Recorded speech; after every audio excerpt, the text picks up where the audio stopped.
Hello, viewers and listeners, and welcome back to the Arizona Dbacks podcast, Arizona's #1 baseball and beverage podcast.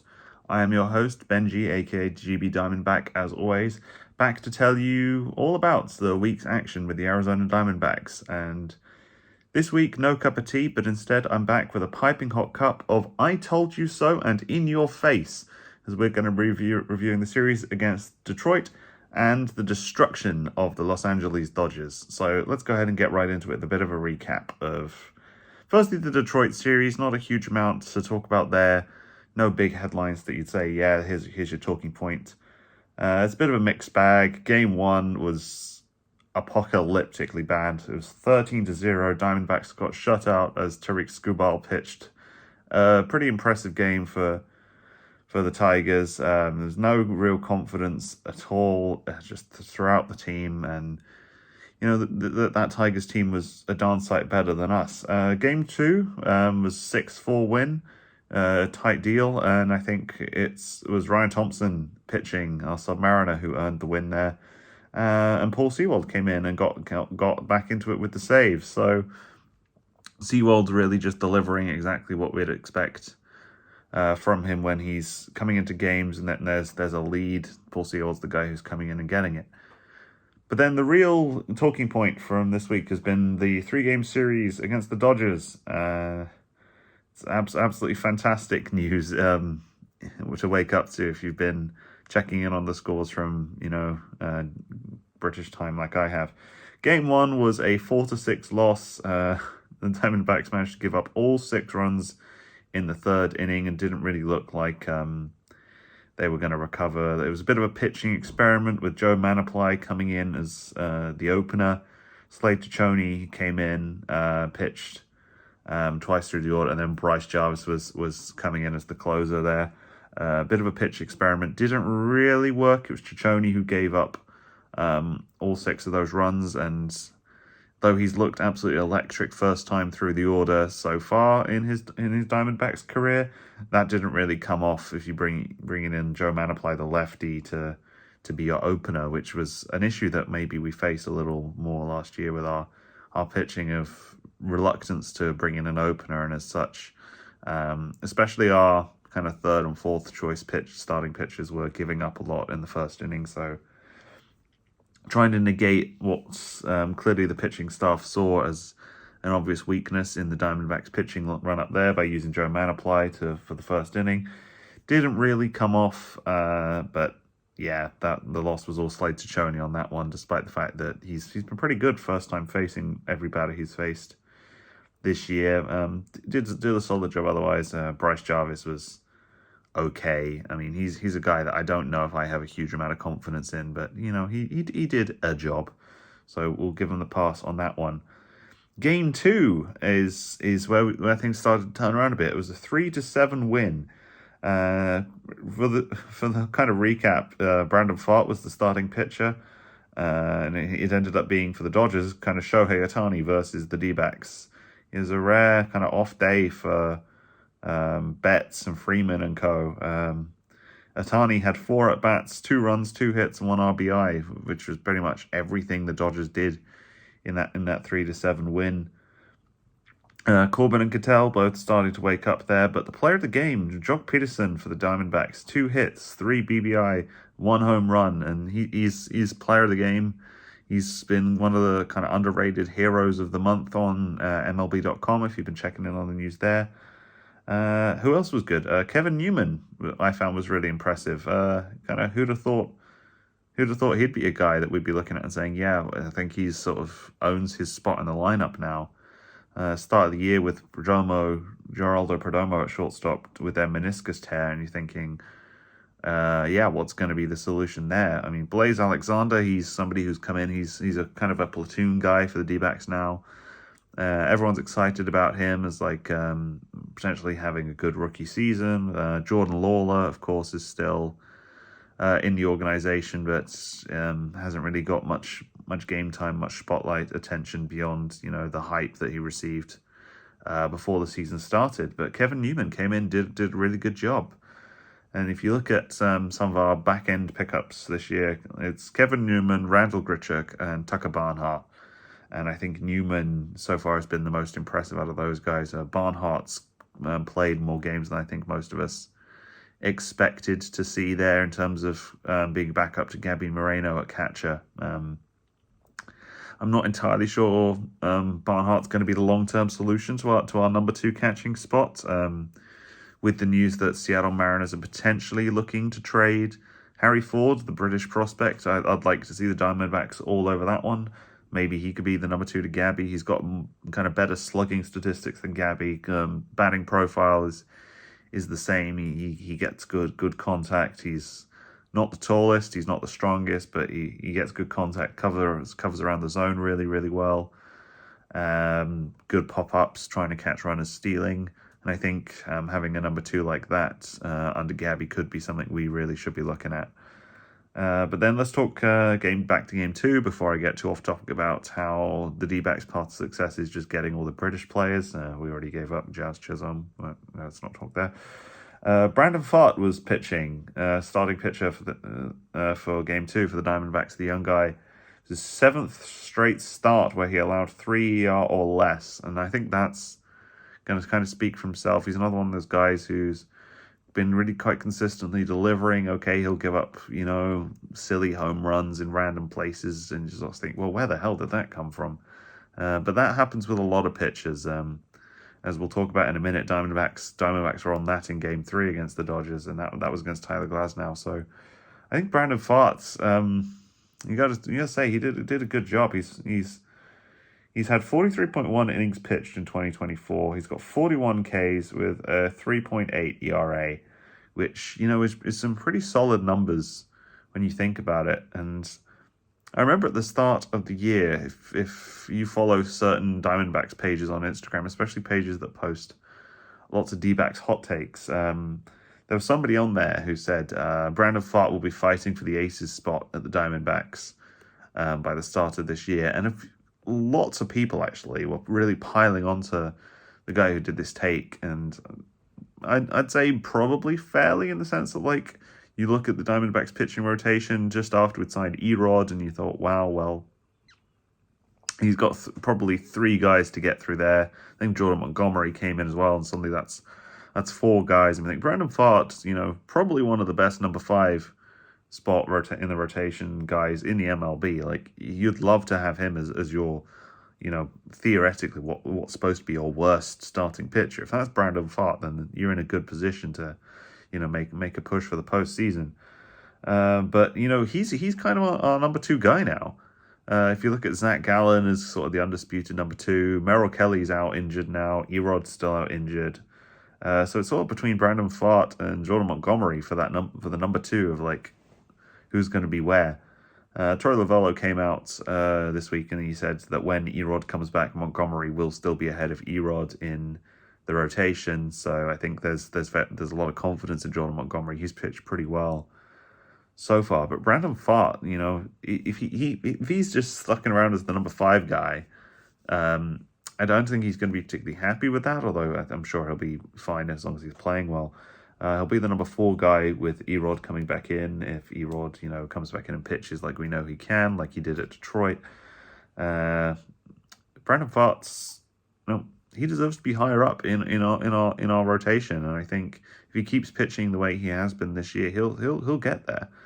He was the guy who was the absolute hero of the NLCS.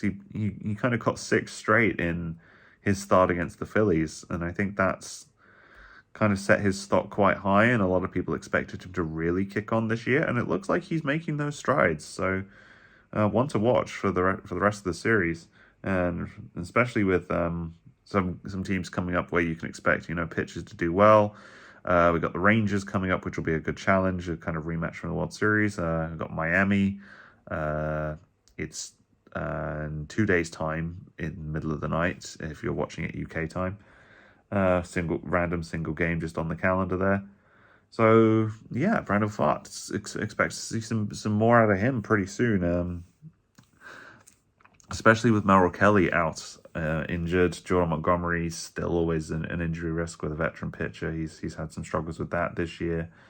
Lord knows what would happen if we lost Zach Gallen to injury as well. I think we'd have to start, signing pitchers just out of the crowd. Like, hey, do you know how to throw a baseball? All right, you're playing. But we'll have to see how we go. You had the Josh Rojas experiment pitching towards the latter half of 2022. So maybe that's what go get him back from the Mariners.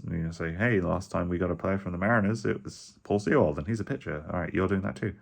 I'm sure Josh Rojas will do a job, but potentially not a very good one. And we're obviously not going to start going over, the fun guys like your Aroldis Chapmans or your Devin Williamses. So, yeah.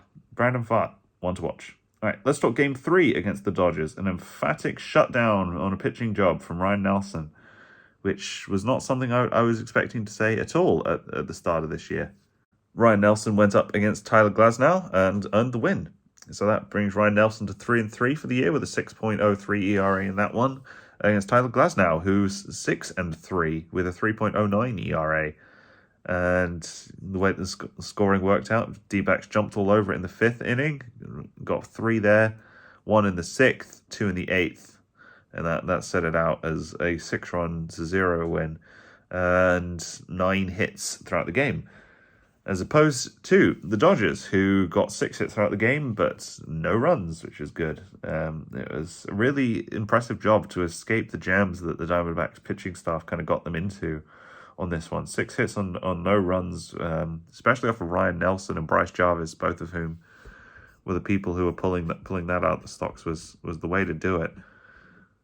So it was 18 on base for the Diamondbacks, and that was, a good point on that. 6 LOB versus 8 with the Dodgers, and 1 error for the Dodgers, known for the Diamondbacks. Kind of the key moments there, got to go around, starting bottom of the 4th with 0-0. 1 out. Gavin Lux doubles on a line drive to Randall Grichuk, and Teoscar Hernandez gets to 3rd. And that bumped up the LAD win probability to 10.3% to 66.5%. So you've got to say, the momentum was initially with them, and the D-backs kind of kept them in check. And then it started to get really interesting. Corbin Carroll woke up in the morning and smelled the coffee. He smoked a triple to left field for 2 runs batted in. Absolutely smashing hit from Corbin Carroll, and he absolutely tore around the bases to get into 3rd there. It's the sort of thing where you've got somebody like Gabby Moreno, Ketel Marte. That's an easy double. Corbin made that a triple. Marte smacked his home run, and that raised his hitting streak to 21 games with .270. That was his hitting percentage in the last few games. Christian Walker homered again. That's 14 straight games he's hit a home run at Dodger Stadium, and that raises him up to 10 for the season. And the D-backs recorded their first series win in LA since April 2018, and that's not counting, of course, wins at Chase Field, which would include the championship series last year, which brings D-backs records now 24-26. And I think one of the things to really talk about here, I said I would talk about it, is the fact that we got that win off of Tyler Glasnow, and that's in itself a pretty solid, impressive statistic for the D-backs to have pulled off. I wouldn't say he's like the definitive ace at LA, because, I love rating the Japanese pitchers from the NPB, like Yoshinobu Yamamoto. Supposedly he's worth $200 million, so I think you have to call him like one of the aces over there in the Dodgers Stadium. But recording, those three runs in the 5th and another run in the 6th. We got towards that bottom of the order, and then he started reeling it off. Order comes around again after Glasnow had sorted out the first 4 innings, and you think, oh yeah, well, pitcher's duel it is. And then all of a sudden the bats just absolutely woke up. Corbin is absolutely smoking them. Kevin Newman singled on a line drive center field. Gabby Moreno to 3rd, Kevin Newman to 2nd at 0-1, 1 out on top of the 5th. And Corbin Carroll hits the triple, line drive to right. Moreno and Newman scored there, which made it 2-0. And then bottom of the 5th, you got Freddie Freeman strikes out swinging on 2 outs. That takes the win probability for Los Angeles down to 17%. And then Christian Walker's hitting his home run, Top of the sixth, that's a fly ball right out to center field, which brought the Arizona win probability to 92.6% at the top of the sixth inning. So if you're going to hold that one in there, that's good. And then, you have to do the job right. You have to do your defending right. And bottom of the sixth, Andy Pajes grounds into a double play with Cattell to third and then shortstop after that.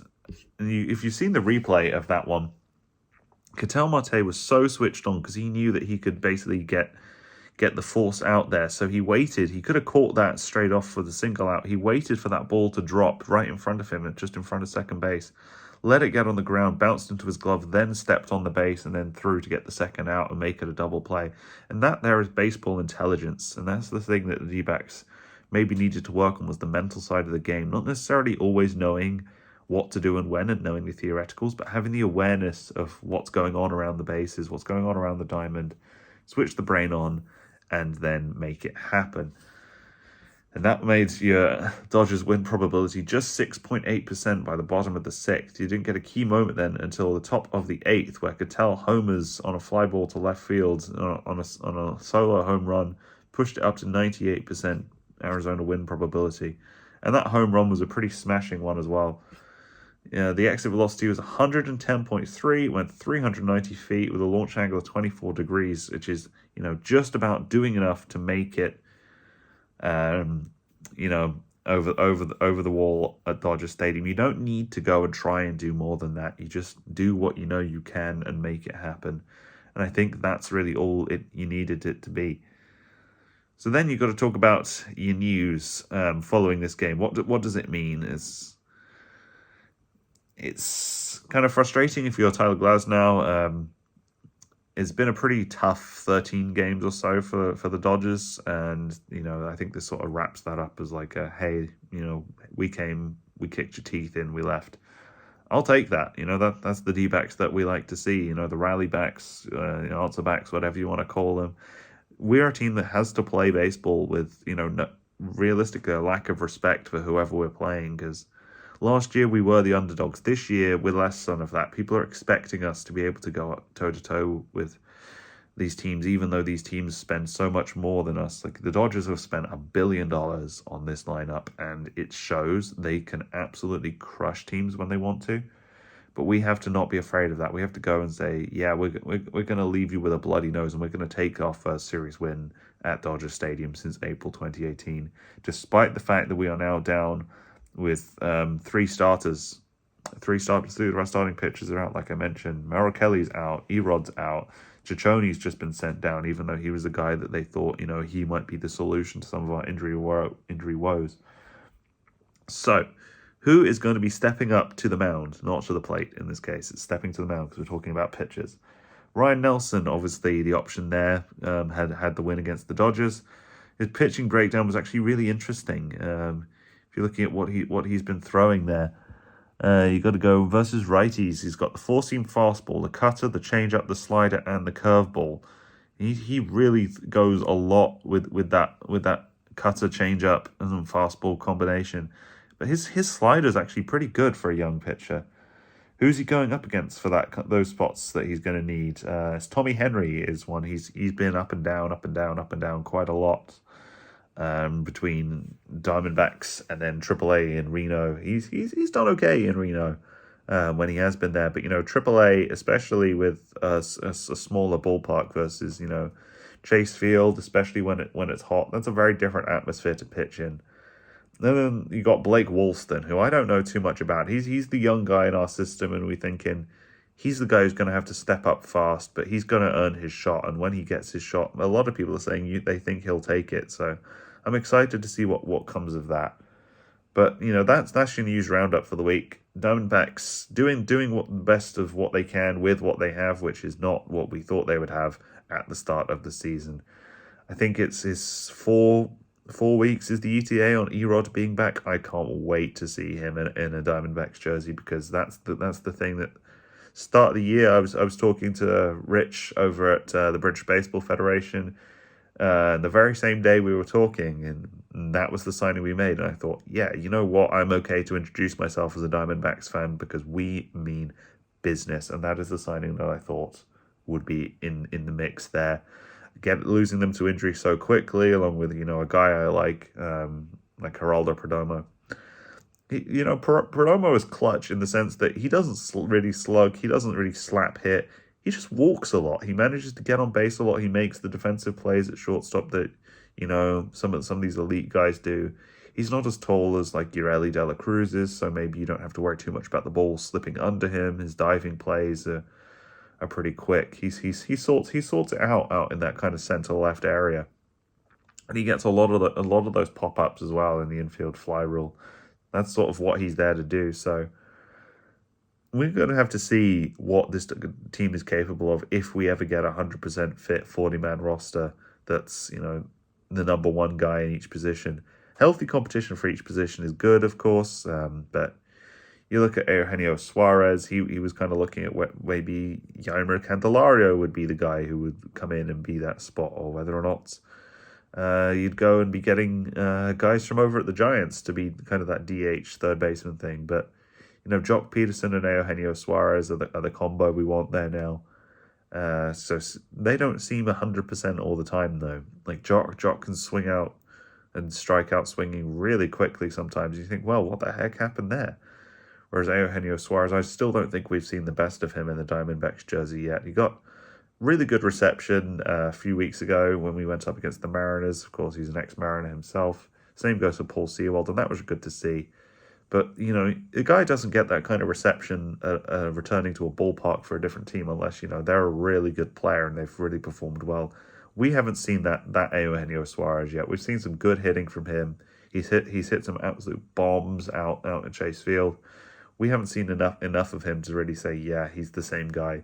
We've got to be looking at, 20, 30 home runs for the season to start thinking about, yeah, this is the guy we expected to see when we signed him as that big power bat in the lineup to take some of the weight off Christian Walker. But the fact that these guys are in the lineup at all, you've seen the kind of the change with Christian Walker, that he is hitting well, and he capped that off at Dodger Stadium in Game 3 to win us the series, along with, of course, Ketel Marte, who, extends his hitting streak.